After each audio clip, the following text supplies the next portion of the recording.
All right, welcome to the Young Turks. I'm your host, Cenk Uygur. Anna's going to join us in a little bit and break down that insane Trump press conference. Is there a sane press conference that Donald Trump does? Of course not. So he fought with a lot of the press, called them racist, hilarious. But there's logic in it. I'll explain that in a sec. So yesterday, obviously, we had the huge elections, and the results, in my opinion, were mixed. I'm going to explain the great mystery of the election. Why were they so mixed? Why did they win the House but lose the Senate? Some big losses, some huge wins. What on God's green earth happened? I'm gonna explain all that to you in just a second.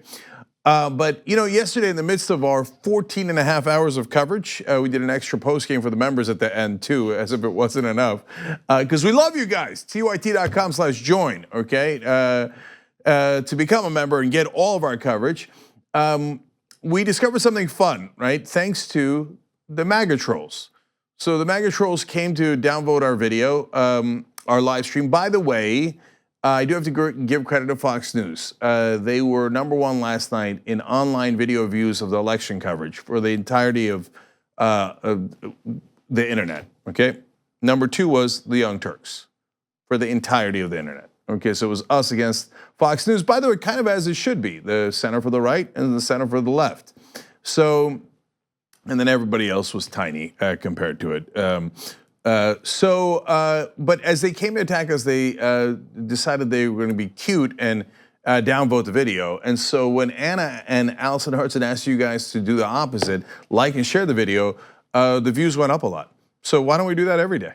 It's the easiest thing you could do. You just, if you're watching this live on YouTube or on Facebook, like it and share it. Boom, boom, you're done. Boom, boom, boom, boom, boom, boom, boom, boom. And then we can thank the MAGA guys for their infinite stupidity.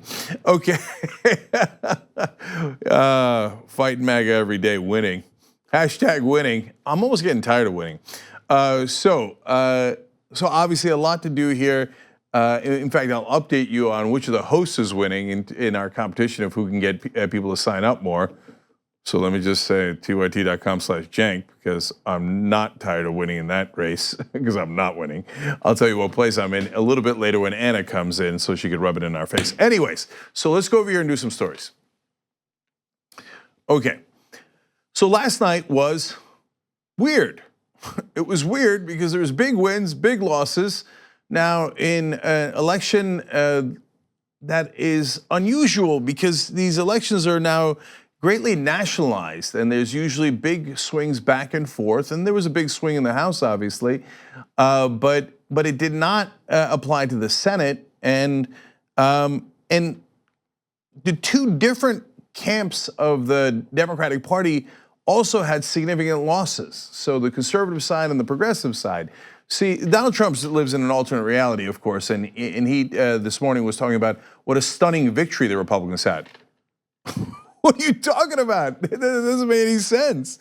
I'm going to show you the numbers in a second, and you'll see, of course, it's not based on fact. Here, we don't just root for our own side. We are homo progressives, but we give you the truth because it doesn't help you if we're not being honest with you guys. So let's break down all that happened and explain why, because I've got my best guess, and I think it's a pretty good guess. And I think it's actually, there's one fact in here that is really important for you to understand how politics works. So let's first start with the prominent Democratic losses, because there was some big names in there that people were rooting for, and they did not win. And so then it seemed like it was very deflating. So keeping it real, right? So Andrew Gillum, there was a lot of hope for him to win. Beto O'Rourke, Gillum obviously in Florida, Beto O'Rourke in Texas. Richard Cordray, not talked about as much, but also important in Ohio for the governor's race. And I thought he actually stood an excellent chance, and he did not win. These were all really narrow losses. Stacey Abrams has not lost yet. She's actually potentially in a runoff in Georgia in the governor's race. But since she didn't win last night, it was a sense of like, well, there's some big names there that on the Democratic side that did not win. Okay, now remember, Beto wasn't supposed to win Texas, and he only lost by 3, which was an amazing result for him. But not good enough, right? And the Democrats were never supposed to win the Florida governorship, but by the day of the election, Gillum was theoretically up by 5 in the polling, and so that's why it seemed like, whoa, setbacks. But a lot of these races, including the governorship in Georgia, it's not like the Democrats were favored in any of those races. With the Ohio was a bit of a toss-up. But we're keeping it real that those are ones we would have loved to have won and didn't. Okay, now the House results. This is where we had huge wins. So Democrats picked up 27 seats for sure, and there is 17 seats still left undecided because they're too close. So their probable pickup once those close races are settled are about 33 to 35. They're already leading in 33 races, so they'll finish somewhere in that range. And by the let's call it 34. By the way, I said they'd win 38, so that's pretty close to where we expected, and so those are big pickups in the House. Now, when you look at within the Democratic Party, also a bit of a mystery. So you had some progressive losses, and these were great progressive. We really wanted them to win, and they came close, but they didn't. So Kara Eastman in Nebraska's 2nd district, that's a 4-point loss. That's a really red district, but she had a real great shot, and she was a wonderful candidate, but she couldn't quite finish it there, as you can see in the result of a 4-point loss. Randy Bryce, we were very hopeful for, but that was a 13-point loss. Katie Porter, another district that was Republican, but we had a chance, another narrow 4-point loss. Beto O'Rourke, people talk about it because it got called early as if like Beto lost big. No, he lost Texas by only 3 points. So nobody thought before Beto's campaign began that Texas would be within 3 points. In every one of those losses, those are all red districts. None of the progressives lost a race that they were supposed to win.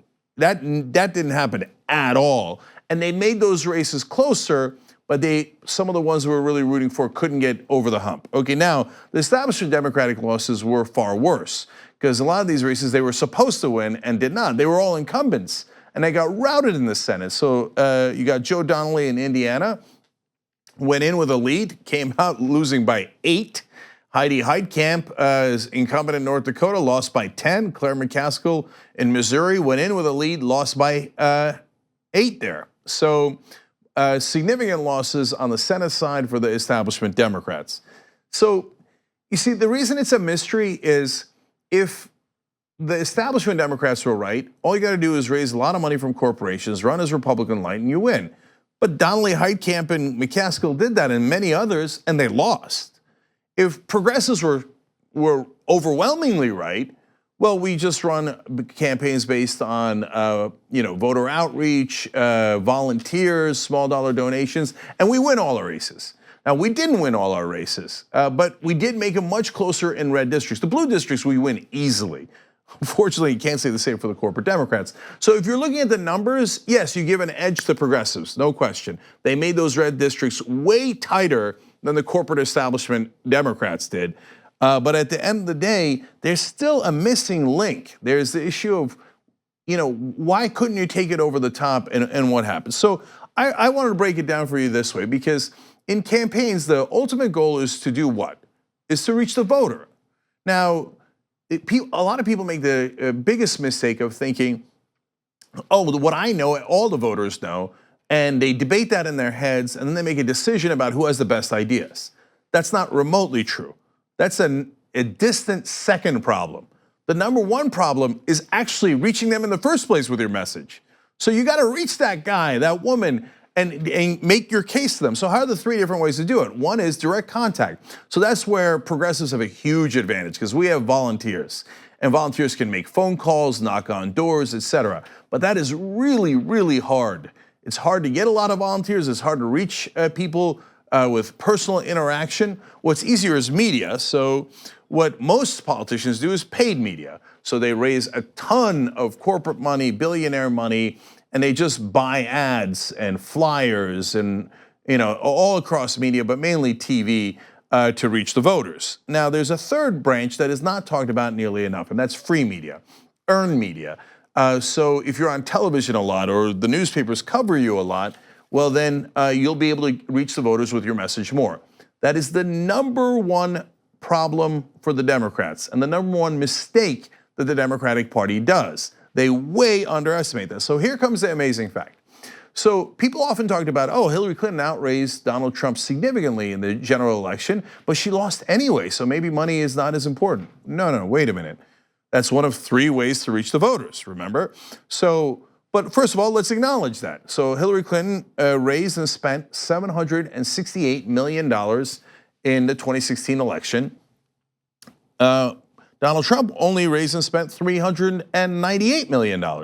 Almost a 2-to-1 advantage to Hillary Clinton, but that is where everyone stops the conversation. So they say, well, she had more money. That's actually not true, because they're not taking into account free media, the one that is actually a much larger slice of the pie. So great story from the Washington Post. This was a little bit after the election. I found it again because I thought it was important in this context. So Hillary Clinton actually got a ton of free media. That makes sense. You're running for president, you're all over the media. She got $3.2 billion in free media. How much did Donald Trump get? $5 billion. So do the math on that. She had a $400 million advantage in paid media, but he had a $1.8 billion advantage in free media. Remember all the empty podiums and all the press conferences and the rallies that Donald Trump would have and would be covered? And by the way, all the debates that the Republicans had. That was nonstop, free media, free media, free media to get their message out. The Democrats, honestly, in their infinite stupidity, decided, oh, I got a great idea. Let's not get our message out. Let's have only a small number of debates, make sure Hillary Clinton wins, and then clam everything up. Well, then you don't get billions of dollars of free media in the primaries, let alone the general election. So those Donald Trump rallies mattered. The fact that cable news was obsessed with them to the point where they would actually cover it when he's not even on, the empty podium coverage. I mean, they give more media to Donald Trump's empty podium than they did to a lot of the progressive candidates. And that made billions of dollars of difference. So now, today, how does it affect today? Well, look, that's the missing link in this election. So as the Democrats had momentum and Donald Trump had polling that was the worst of any president going into a midterm election, they should have cleaned up. The progressives should have won, but even the conservative Democrats, the ones that run those miserable campaigns, yes, they insult their voters. They have a less chance of winning. They take the energy out of their voters. We've talked about that a lot. But in a wave, even they would win. So why didn't the wave materialize? The number one answer is the Democratic Party does not make their case. Donald Trump, on the other hand, is all over TV. He did 53 rallies. And what he does is he goes on the offense. And so the Democrats are at best playing defense, and they have no answer to Donald Trump. Did Nancy Pelosi do as many rallies? She did no rallies. Chuck Schumer, no rallies. So Warren did a couple, Bernie Sanders did a bunch, but did the media pay attention to those rallies? Well, that gets to the second part of the missing link. Fox News amplifies the message for Donald Trump and the Republicans, and then they create a virtuous cycle. The politicians support Fox News supports the politicians, and round it goes. Is there any equivalent to that on the left? The answer is largely no. So let me pause and explain that, right? So you can say, like in Washington, they say, what do you mean, MSNBC? Really? I mean, does MSNBC support progressive politicians? How? How do they support them? Do they go to their rallies? Are they at every Bernie Sanders rally? Are they showing the empty podiums of Elizabeth Warren? No, not remotely. From time to time, they'll have Adam Schiff on. Ooh. So they'll have some guys who say, oh, we're going to investigate Donald Trump and we're going to look into Russia. That is not the same as putting out an aggressive message and taking charge of the national conversation, a national conversation that gives their candidates an advantage to the tune of billions of dollars. Fox News is always playing offense. If MSNBC does anything at all, it's barely playing defense. Now, there's another media organization, that's us. Well, okay, so we're deeply progressive, and we're, honestly, it's a funny way of saying it, but we're huge online, and it's true. So why do we not have the same effect as Fox News? Look, I'm keeping it real with you guys. It's easy, I could say, oh, yeah, we're bigger, et cetera. No, but I'm telling you in reality, yeah, by the way, online, we are bigger. Among young people, we're bigger than Fox News, CNN, and MSNBC combined. But why don't we have that same power that Fox News does? Because there is no virtuous cycle. The Democratic politicians don't want to talk to progressives. MSNBC doesn't want anything to do with progressives. CNN actually does a better job of covering us. CNN also does a better job of covering progressives and actually even challenging the Republican talking points. I would argue better than MSNBC. But overall, the rest of the media does not cover progressives and hence us nearly the way that the rest of the right wing backs Fox News. They all get behind Fox News and they all push that agenda. They get behind Donald Trump and they push that agenda. And when they create that virtuous cycle, you get billions of dollars of free media. So that leads us to the last part of the missing link, and that's the mainstream press. In this case, we symbolized it with the New York Times, but really it's all the mainstream press. And so what do? When Trump says something, they rush and cover. Now that's logical. He's the president of the United States. But even before he was president, even when they thought he was a comical candidate who had no chance of winning, they still showered him with billions of dollars in free media. And they do it to this day. They do the same for Fox News. What did Fox News say? Oh my God, we have to react. Fox News says caravan. We have to cover caravan. Everybody cover the caravan. Everybody cover the caravan, right? So on the left, does the mainstream media have the same reaction? Not remotely. If MSNBC was pushing an agenda, I don't even know what it would be. They got half their lineup as Republicans, and they don't play offense. They don't have an agenda, right? Now we do play offense. We attack the Republicans all the time. When's the last time the New York Times covered us? Almost never, because apparently they don't understand the internet, which is a great failing of theirs, right? But they also don't respect progressives. They just think, no, we have to bow down to. What is that? Let's take that off. Okay. Okay, we're having a slight technical issue here. Let's bring back the sidebar. Okay, so when's the last time the New York Times covers any of the progressive media outlets and pushes out their message, whether it's covering it in an analytical and critical way or it's covering it in a positive way? They don't do any of it. For example, we say on the show all the time, Republicans don't care about deficits. We are right. We have all the facts on our side. Reagan doubled the deficit. George W. Bush destroyed the deficit. Donald Trump is in the middle of destroying a deficit, meaning adding to it. Barack Obama lowered the deficit. Clinton famously turned it into a surplus. When the Republicans say they care about the deficit, it is a lie, and we can prove it with facts. Does the New York Times and the rest of the mainstream media ever talk about that? No. Because they don't respect the progressive position and they don't think that it's worthy of coverage. And hence, in that decision, it wasn't about us and it isn't about MSNBC. They robbed the Democratic candidates across the country of free media that could have helped to win the elections. It is not the job of the New York Times or the mainstream media to help progressive candidates or Democratic candidates, not remotely. But it is their job to cover them. And when they cover the caravans and the immigrant demagoguing and Donald Trump and Fox News nonstop, they amplify their megaphone. When they do not cover progressive priorities, well then you've just lost an enormous advantage in the elections. So I believe that's what explains what happened last night. So people were tired of Donald Trump and it did make a difference in those House seats. But you did not have a tsunami, partly because nobody pushed that wave.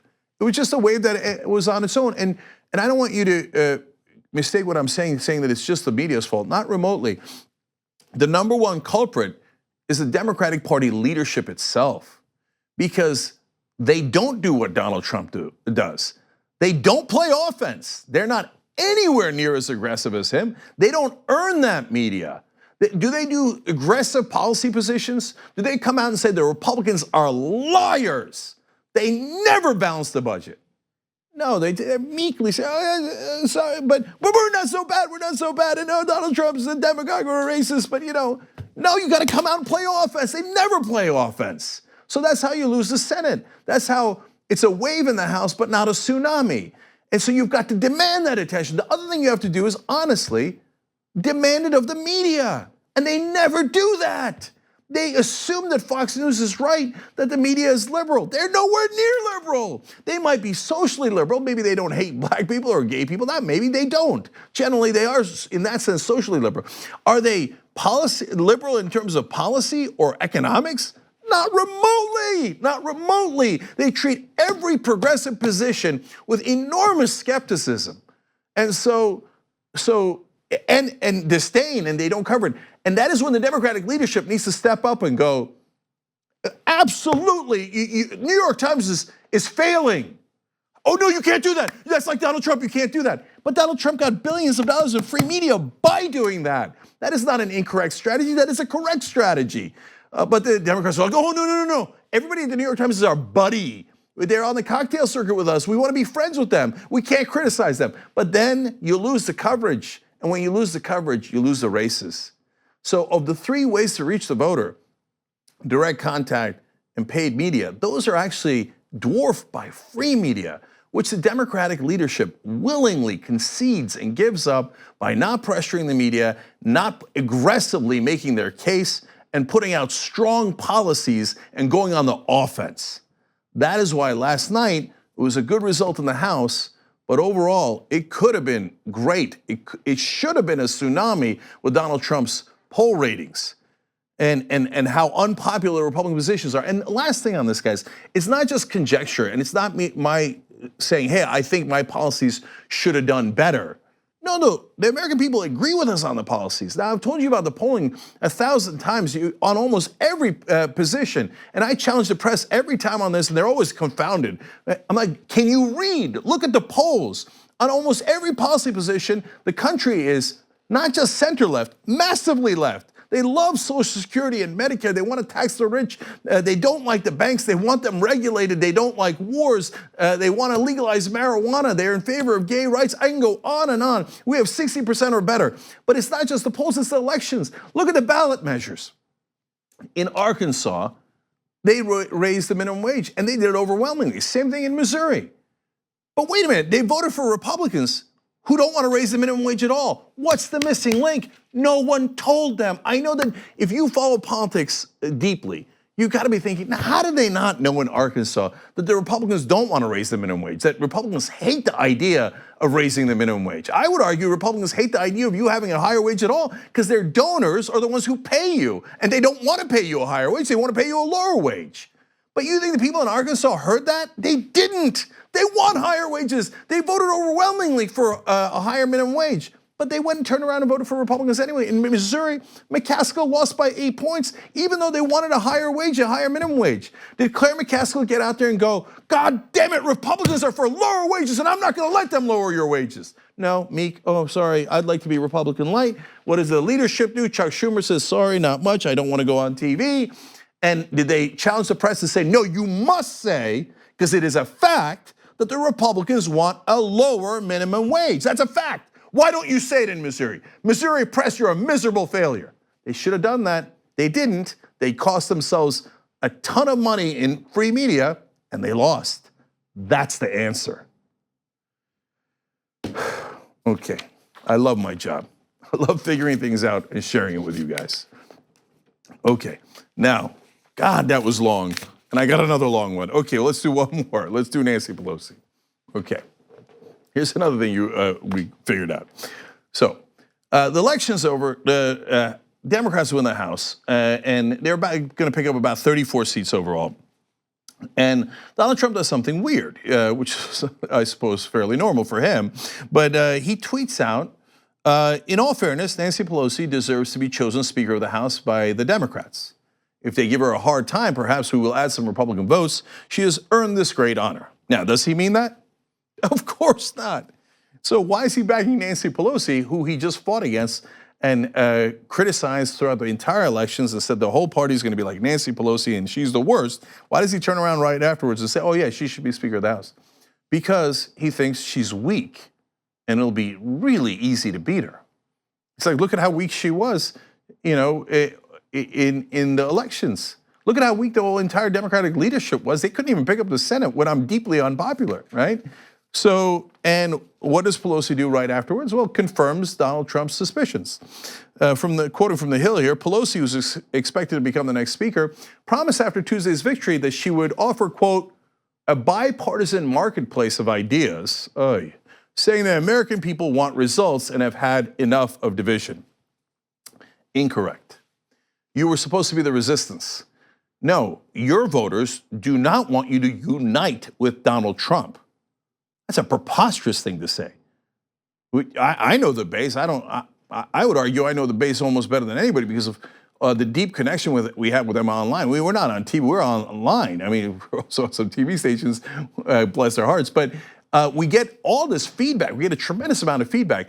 I don't know anyone in the base who says, oh, golly gee, if only the Democrats would work with Trump more to do bipartisan compromise on some of his goals. Nobody thinks that. No one in the Democratic base believes that. But somehow Democratic leadership thinks that's a great idea. Gee, I wonder why Donald Trump wants Nancy Pelosi to be the leader. Of course that's why he wants her to be the leader. And he says, and he's got a threat for her too. So let's watch this video. Look, we have a president that's willing to work across the aisle to get things done. We feel good about where we are in the Senate, but if Democrats take the House, they shouldn't waste time investigating. They should focus on what the people have put them there to do. There are a lot of things that the president would love to work with them on, and hopefully they'll come to the table and be willing to do that and not continue to be the party of resist and obstruct. So that's Sarah Huckabee Sanders saying, hey, you better not investigate us. We'll work with you. No, come here. Yeah, it's not a trap. We'll work with you. Of course we will. We'll be reasonable. Donald Trump will be reasonable, but you better not investigate. And in fact, Trump himself doubled down in the press conference this morning. Watch. Let's go to video 2.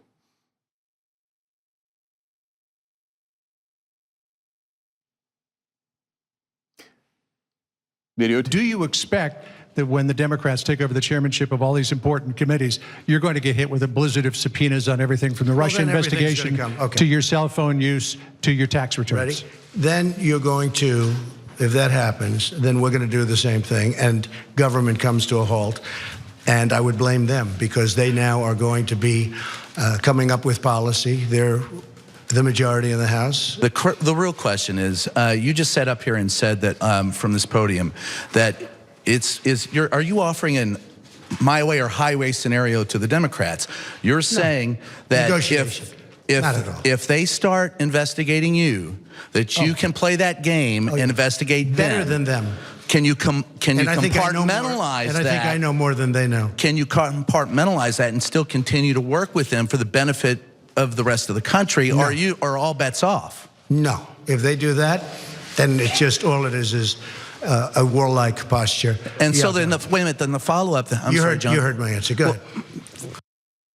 Yeah, he's saying, you better do exactly as I tell you, and you better not investigate me, otherwise we're gonna have a warlike posture. And he knows he can push Democrats around. Now, in the bubble of Washington, Democrats and Nancy Pelosi believe like, oh, we got this, okay? When they asked her right before the election about, hey, are you gonna be Speaker of the House if you guys win, et cetera, she said, I know the territory and I'm really good at what I do. Based on what? If you're really good at what you do, why does Donald Trump want you to be Speaker of the House? And what have you accomplished? She talks about it like, oh man, we roll the Republicans all the time on appropriations bills. Really? I haven't seen that at all. I don't know any progressive voter who thinks you're killing the Republicans on legislative battles. Really? In Washington, they actually believe that. I've heard other people say that about Nancy Pelosi. That's an alternate reality. It does not exist. She said, oh, in the appropriations bill, we rolled them and we got this and we got that, and then they were gonna vote on DACA. Yeah, but Nancy, I got news for you. They didn't vote on DACA. You were totally wrong. As usual, you got played. I mean, it's not just her, Chuck Schumer, he gets played even worse on the Senate side. We got nothing on DACA. He fast-tracked Donald Trump's judicial appointments. And what did you get? You got nothing. But in their crazy mind, they really think they're master legislators, as Nancy Pelosi has called herself. So listen to what she said. She said, that is why it's interesting for us to win every appropriation fight, because they just don't win. What? She thinks she's winning. Does anybody in the country think that Democrats are winning on policy issues and on legislation? There, man, Trump lives in a crazy alternate universe, but so does Pelosi. So, and people enable her. Look, Jennifer Benery wrote an interesting article in HuffPost, and she said this was one of the options for why Pelosi was doing well, but it's not. I mean, even framing it this way is preposterous. She said it might be because she has a spine literally made of titanium. What? Nancy Pelosi? I mean, they're on a different planet. She's accomplished almost nothing. And her and Schumer concede immediately. They do preemptive concessions. They just conceded right after they won the House. She said, oh, no, bipartisan. I'm gonna work with Donald Trump on his priorities. Are you insane? Where's the titanium-made spine? Okay, so why does Washington think Nancy Pelosi is successful when no one else in the country believes that? Okay, we go to Bendery's report here on HuffPost, and she explains it. She says, as Politico reported, Pelosi has been quietly courting Democratic candidates who have publicly kept her at a distance. She sent donors to them. Oh. She's appeared at private fundraisers for them. She sent more than 30 of her staffers to toss up districts to help. Her main goal may be to win back the House, but it doesn't hurt to endear herself to those candidates along the way.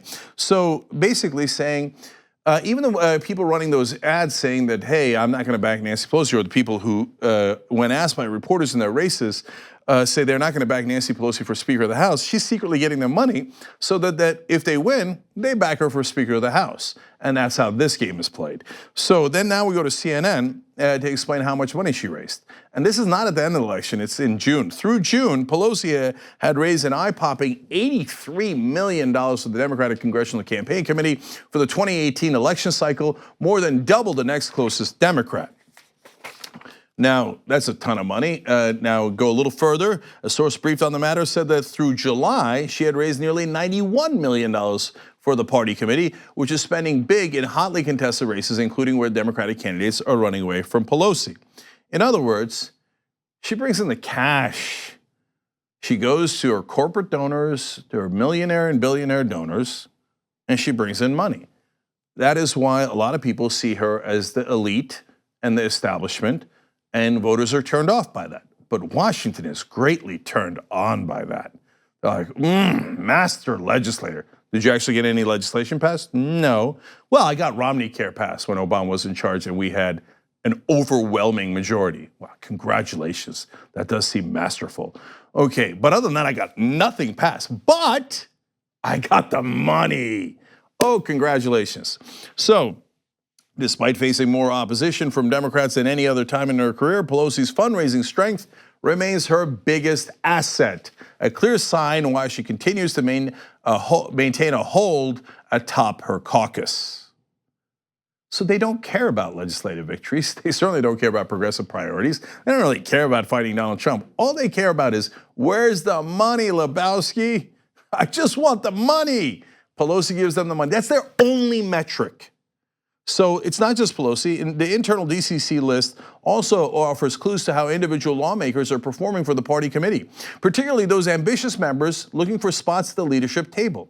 Representative Katherine Clark of Massachusetts, who is running to be vice chairman of the House Democratic Caucus next year, had doubled her fundraising goal through June, raising $1.1 million, mostly for vulnerable incumbents and those in the red to blue program, while transferring an additional $300,000 to the DCCC. I give you that quote from CNN because I want you guys to understand how people get to be leaders for the Democrats. They don't do it by winning elections in a big way. They don't do it by passing bills. They don't do it by being the most progressive or fighting the hardest for their voters. They do it solely, purely by raising more money. So in that case, they explain this woman who I've never heard of, who's never accomplished anything, never passed any bills, Katherine Clark. Oh man, she's in leadership and she's online for leadership. Man, she's a great, there you go, why? She raised good money from donors. Millionaires and billionaires like her and corporations like her. Good job, Katherine Clark. You're now a leader in the Democratic Party. One day, maybe you too can be a master legislator like Nancy Pelosi. Okay, but she's not the only one. Okay, one more here, guys. Other prominent Democrats, like Representatives Adam Schiff of California and Joe Kennedy of Massachusetts, have far exceeded their goals, with each pulling in roughly $2.1 million for the committee. Hey, look at that. Those are the two guys you see on TV all the time, Adam Schiff and Joe Kennedy. It's not a coincidence. If you play the game of corruption, you get rewarded for it. You get leadership positions and you get to go on TV and build your name. If you don't play that game, the Democrats don't care about you. Their only metric for success is unfortunately one built on corruption. Now, they don't view it that way. They're like, what do you mean? I raise money from good people who do it for charity. I mean, they tell us like they're good on social issues and they like the same people that we like. Now, of course, they don't want overregulation, and some of them are fiscally conservative, and they don't want as much tax cuts as the Republicans, but they want tax cuts. And now we're not going to push too hard on that, of course, because we got to know where our bread is buttered. Exactly. That's the corruption. Well, we're not going to, I mean, the wars, we're generally opposed to the wars, but hey, you don't want to get carried away. There's a lot of jobs in our district from the defense contractors. No. You got paid by the defense contractors. That's why you don't fight the defense contractors. That's how this game is played. That's why Donald Trump says, yes, Nancy Pelosi should be Speaker of the House. And in her world, she's like, yeah, that makes sense. Well, everybody loves me, right? I raise so much money for them. But in the rest of the country, there's not a lot of love there for very, very good reason. Because we don't care how much money you raised. We don't care how much money you brought in through corruption. In fact, it's a negative, not a positive. If the Democratic Party continues to operate this way, they will continue to have surprising losses like they did in the Senate. That wave in the House should have been much larger. And Donald Trump will continue to roll over them. And they'll have no idea why. They'll go around going, I don't get it. I raised a lot of money from the rich and from corporations. I don't get it. Yeah, you don't, and you might never. They need real leadership with an actual spine who actually cares about policy, who actually wants to do something for the average American. I know to the Democratic leadership, that's a foreign concept. It is nowhere in their metrics, nowhere in a discussion in Democratic leadership does someone say, yeah, but who's really good at policy? Who can actually help the average American lead a better life? That conversation is never had in Democratic leadership circles. And that's why they get played. And that's the state of affairs right now. All right. Those are your public service announcements. We're going to take a quick break now. When we come back, Anna's going to join us. Donald Trump with more absurdity on the press conference, attacking African-American reporters for being racist against him. How's that for a twist? All right, we'll talk about it when we return. We hope you're enjoying this free clip from the Young Turks. If you want to get the whole show and more exclusive content while supporting independent media, become a member at tyt.com/join today. In the meantime, enjoy this free segment. All right, back on the Young Turks, Cenk and Anna with you guys. Anna, I love this little competition we have, even though I'm getting my ass handed to me by you. So if you want to join, you could, of course, and become a member, get all 18 of our shows, et cetera. You could be, by the way, we had wonderful behind the scenes yesterday. A ton of behind the scenes as we were preparing for the election coverage and in between the breaks, et cetera. Lots of bitsies going on. Yeah, we call them bitsies, BTS, behind the scenes, get it? Okay, so members get all that. So you could do it through tyt.com/join, but lately we launched this thing, tyt.com/ the host name, Anna, Jimmy, John. Jimmy roaring out of the gate, by the way, immediately in fourth place. So those are the 5 that we started with, but there's now Marijuana. He's doing pretty well. JR's on the board. Ben's got 1. He doesn't like to participate. Okay, so the disappointing news today is that John has finally caught and passed me. I love it. Okay, Anna's almost at 200. Hey, you know what, guys? You know, look, I'm being a Democrat here, okay? What am I going soft? Okay, no, help me crush these people. Am I angry? That's an understatement, okay? And you're ahead of me? How dare she? Okay, Anna Kasparian. Look, Cenk, I just think you need to acknowledge what the people want, what the good people want. If you're in favor of democracy, you just need to acknowledge that. All right, well, tyt.com/Cenk. Let's see what happens. I'm going to start making ads against you. Oh. Okay, Anna Kasparian, 2018. Oh, no, don't get me started. I don't know what you would pick on. What would you pick on? Oh, don't do it. Don't do it. You don't wake a sleeping giant. No, but don't wake this sleeping giant. No. I'm not even a sleeping giant. Like, you know how aggressive I get. No, I'm getting angry already. Go ahead, put those ads out there. A woke giant. All right, a couple of quick comments from our members section. Nostra Science says the DNC didn't grasp or speak in unison on a single progressive legislation message like expanded Medicare coverage for all or higher $15 minimum wage. Instead, the right of center Democrats campaign played the "We're not the Donald" card and lost the bet to a pair of deuces and dunces. 1,000,000,000% right. You know, all the articles talked about how Democrats are running on health care. Now, in the local level, they were. That's true, and that's why they wrote that. On a national level, did you see any giant rallies, press conferences about health care and what their proposal for health care was? I mean, we did see not one press conference, but we did see one senator who had a very bold proposal, and that was Bernie Sanders. Yep, that's it. And then, of course, what do the rest of the Democrats do? He's not with us. He doesn't speak for us. Right. He's only the most popular politician in the country, so he doesn't speak for us. Right? Just losers through and through. Anyway, that should have been a tsunami. That's what look. Honestly, I'm pissed that it wasn't a tsunami. It was a win. It was a win. But it was half a win. They didn't win the Senate. They lost ground in the Senate. That's all right. I know the map. Please, I hate when the mainstream media condescends to us. They're the children. They don't understand politics. And they're like, oh, did you know that more Democrats were up than Republicans? Yeah, I knew that. God, you guys are so dumb and you think you're so bright. Anyway, Sartorial Narwhal writes, McCaskill's loss was heartbreaking for me, despite the fact that her campaign was establishment clown shoes. Yeah, she shouldn't have lost. She had a lead going in. And she way underperformed. Why? She didn't excite her own voters to show up. Last one here.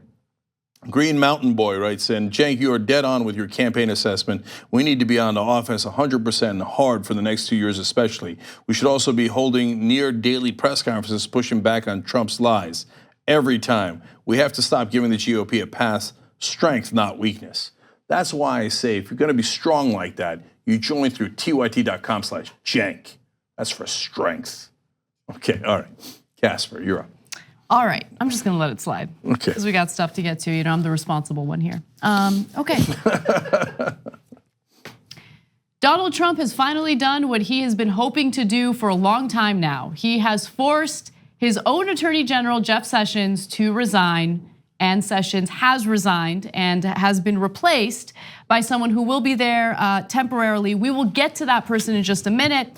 But we found out about this information, as usual, through a tweet by Donald Trump. He tweeted that Sessions would be replaced by on an acting basis by Matthew G. Whitaker, who had been serving as Sessions' chief of staff.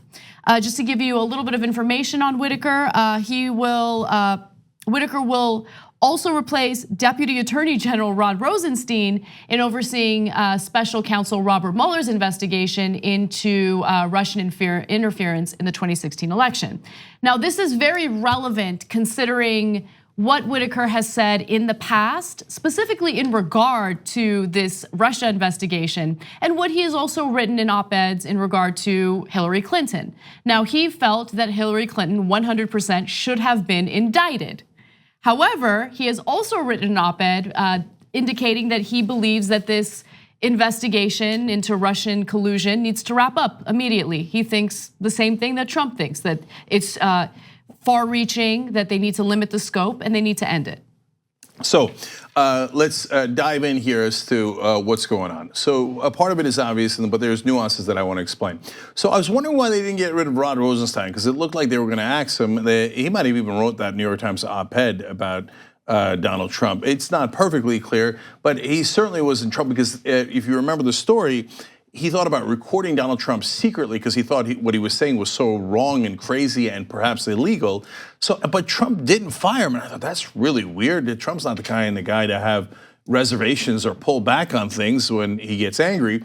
But now this explains it. He doesn't have to fire Rosenstein because he was planning to fire Sessions immediately after the election. It's not like we're 2-3 weeks after the election and he's like, oh, something went wrong that we didn't expect. No, he expected to fire him immediately. He just didn't want it to affect the election.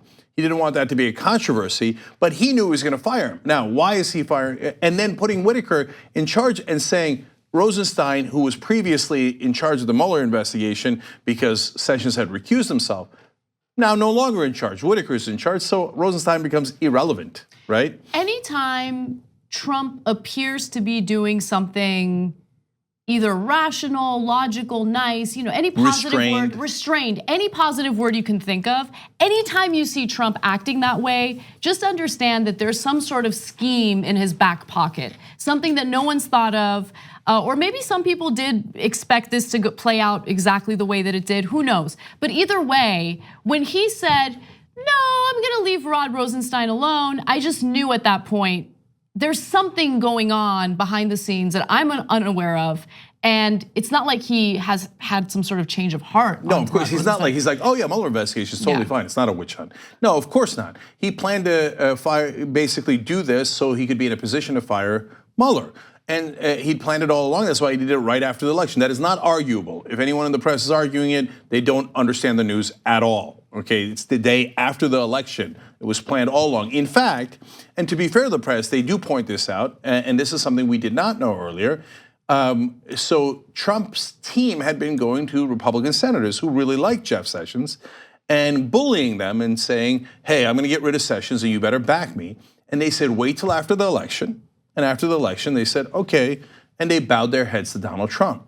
And all along they'd been like, no, Sessions is our former colleague and he's one of the most conservative guys in the country, and no, we won't accept it. But Trump yelled at him enough behind the scenes. They're like, yes, sir, absolutely, sir, of course, fire him, sir.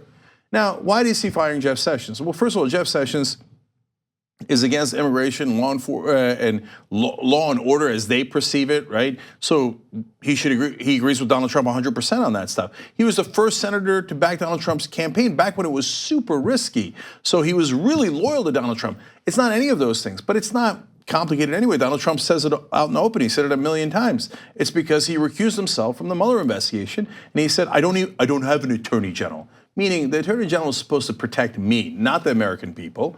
And so since he didn't protect me, and I obviously am a lawbreaker, I'm a criminal, and he let the Justice Department investigate me, and they're gonna find obviously wrongdoing, I know that.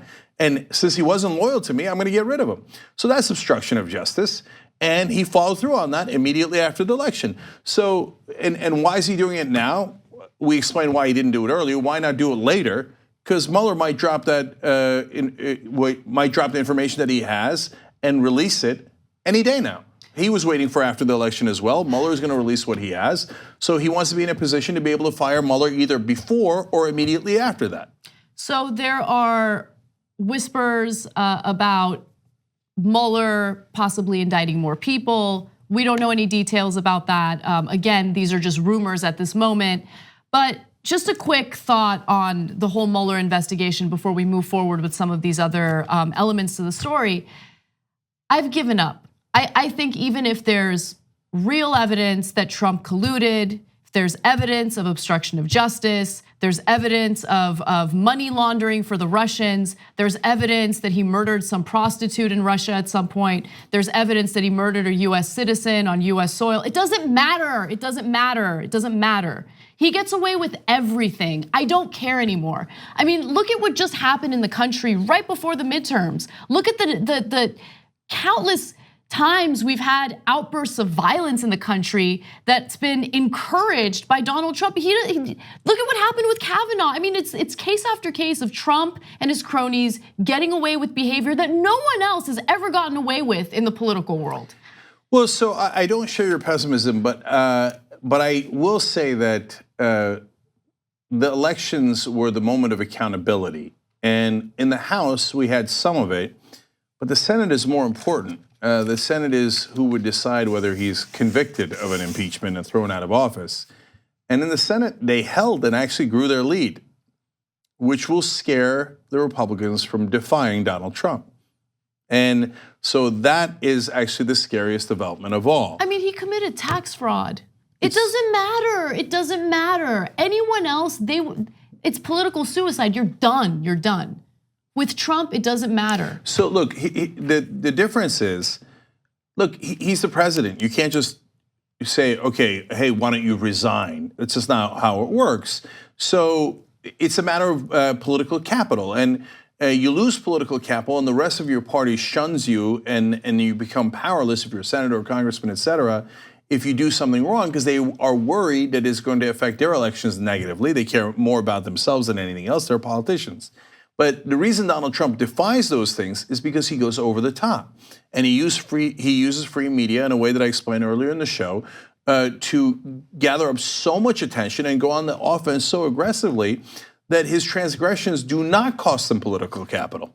And so that is why I always thought, like, well, what are you going to do to a president before the elections? You can't do anything. So people are having a fake conversation. You can do something about a congressman or senator because he affects other people, and they could basically, like they did with Al Franken, they could drive him out of politics, right? So Democrats do that to themselves all the time, to their own, right? The Republicans don't do that as much, but for the president, it's nearly impossible. So the only moment of accountability was the election. And we only got half accountability. And honestly, the less important half. The Senate's more important because it also leads to more judicial confirmations and easier as well. So now he will be emboldened by that, and the Republican senators will cower from him even more than that. So the chance of getting 2/3 of the Senate to confirm an impeachment and throw him out of office is obviously greatly diminished. So he now feels emboldened to fire Sessions, which is what this is. He resigns only because Trump told him, get out, I'm going to fire you. And your only chance of saving any kind of face is to say you resign. But obviously this is a firing. So he's emboldened to do that, and he might be emboldened to fire Mueller. And the question is he going to get away with it? And the only answer to that is yes. No. If what's in there is quote unquote normal transgressions, and by normal I'm not trying to minimize them, but obstruction of justice, campaign finance irregularities, any regular person would be done. Donald Trump has bullied his own party and the other party effectively enough that he will definitely not be done based on those illegal actions. My hope is that if they got him, if it's true, if they got him on the much bigger transgressions, actually taking money from the Russians, etc. If they got him on that, then you're going to have an open question. No. Okay. Okay. So obviously we're not. There is no open question. But I'll tell you, if he fires Mueller and Mueller had devastating evidence on him, and then the Republicans and Democrats do nothing, and then it's over. Then at that point, Anna's right. There's no rule of law left anymore. The president can break any law he wants, and he has immunity. They will never hold him accountable, and then really brace for impact because he has fascist tendencies already. And when he doesn't have to abide by the law at all, he can and probably will do anything. Great. It's great news. Now, months ago, Donald Trump was asked whether or not he was planning on firing Jeff Sessions, and he somewhat skirted the question, but he did say something interesting in his answer. So let's take a look at that. Can you give us clarity, sir, on your thinking currently, now after the midterms, about your attorney general and your deputy attorney general? Do they have long-term job security? I'd rather answer that at a little bit different time. We're looking at a lot of different things, including cabinet. I'm very happy with most of my cabinet. We're looking at different people for different positions. You know, it's very common after the midterms. I didn't want to do anything before the midterms, but I will tell you that for the most part, I'm extremely happy with. My apologies, I thought that was from a while ago, but that was from right before the midterm elections. So he had also said in that statement, or had mentioned Whitaker's name, which I thought was interesting because it was foreshadowing, but no one really caught on to it. Yeah. So here's what's not going to happen. Trump's not going to pick Whitaker and not know that Whitaker has his back 1,000%. Exactly. Of course. He asked Whitaker directly, will you be loyal to me? Of course. I wasn't in the room, but I can guarantee you that's what happened. And he deduced that Whitaker was corrupt enough to do anything he wants. It's not like Donald Trump was going to have like an earnest conversation about now look, you're going to be independent, Whitaker, okay? And now you do anything you like, and remember, you represent the people of America, not me.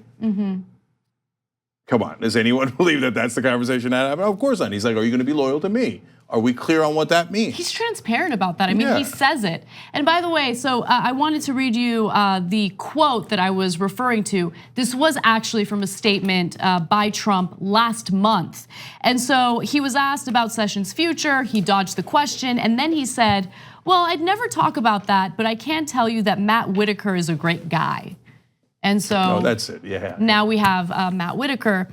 So let me give you some more details on what Matthew Whitaker has written about the Russia investigation. As I mentioned, he had written an op-ed saying that he thinks that Rosenstein needs to wrap this up.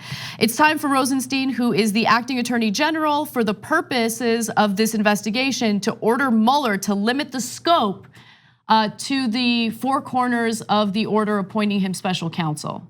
I'm sorry, limit the scope of his investigation to the four corners of the order appointing him special counsel. So he believes that it's too wide in terms of the scope of the investigation. Of course he's gonna fire him. Of course he's gonna. Why are we having this conversation?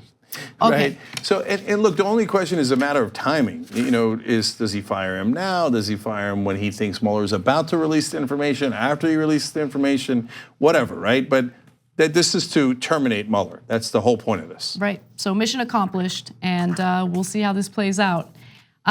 Looking forward to collecting the money of our bet. Oh yeah. So some people asked about that bet because they thought it was at the midterms, and it was, but we went double or nothing after the midterms. And so if Trump makes it all the way to the end of his term, then I got to pay Casper a decent amount of money. Okay. A hundo. I think. Right? Are you? Yeah. Are you tired of winning yet? Yeah, in this case, I am very tired of winning. I would have much preferred to lose in this case. All right, we got to take a break, guys. Yeah. When we come back, Trump attacks a reporter, a black reporter, for being too racist against him. All right, we'll be right back.